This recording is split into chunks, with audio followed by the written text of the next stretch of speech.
Хочу поблагодарить наш тренерский штаб, который за 2 года сделал нереально. И со второй лиги вывести команду в высшую лигу. Хочу поблагодарить наших болельщиков. Да, стадионы были пустыми, но соцсети, в которых была информация о играх, как мы тренируемся, как мы живем, болельщики обсуждали, писали очень много хороших слов.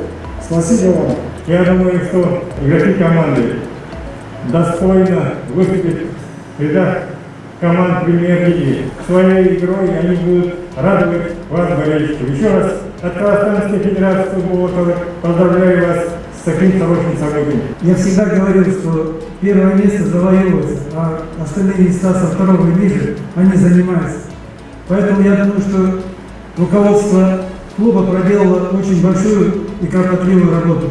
Хочу пожелать команде «Аксу», чтобы они достойно выступили в следующем году в премьер-лиге.